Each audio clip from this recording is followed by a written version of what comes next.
Hi friends, అందరు బాగున్నారా? మేమైతే చాలా బాగున్నాం అండి.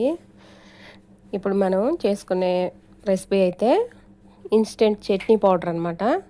అందుకు కావాల్సిన పదార్థాలు: ఒక 50 గ్రాముల ఎండుమిర్చి, కల్లుప్పు, చింతపండు, చిన్నుల్లిపాయలు వేసి వేయించుకోవాలి. ఎండు కొబ్బరి కూడా ఓ చిప్ప తీసుకొని సన్నగా ముక్కలు కట్ చేసుకొని పెట్టుకోవాలి. పల్లీలు పావు కేజీ. మనం ఉదయాన్నే లేచి చట్నీలు వంట అంతా చేసేయడానికి టైం పడుతుంది కాబట్టి ఈ విధంగా చట్నీ పౌడర్ ముందే ప్రిపేర్ చేసుకొని పెట్టుకుంటే అవి పొద్దున్నే లేచి మనం వాటర్ వేసుకొని పోపెట్టుకుంటే సరిపోతుంది. చూడండి ఫ్రెండ్స్, ఎండుమిర్చి, చింతపండు, కల్లుప్పు, చిన్నులపై, పల్లీలు వేసుకొని వేయించుకోవాలి. మంచిగా వేయించుకొని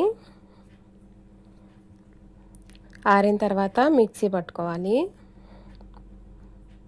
పౌడర్ అయితే ఈ విధంగా వస్తుంది. మనం మిక్సీలో వేసినప్పుడు వేడి వల్ల కొంచెం ముద్దగా అనిపిస్తే మనం అదంతా విడిలే వరకు కలదిప్పుకొని పౌడర్ అయితే రెడీ అయిపోయింది. చూడండి ఫ్రెండ్స్, ఈ విధంగా మంచిగా చట్నీ పౌడర్ అయితే రెడీ చేసుకొని మనం ఒక సీసాలో కానీ బాక్స్లో కానీ స్టోర్ చేసుకుంటే మనకి అవసరమైనప్పుడు కరెంట్ ఉన్నా లేకపోయినా వెంటనే మనం వాటర్ కలుపుకొని తాలింపు వేసుకుంటే చట్నీ అయితే రెడీ అయిపోతుంది.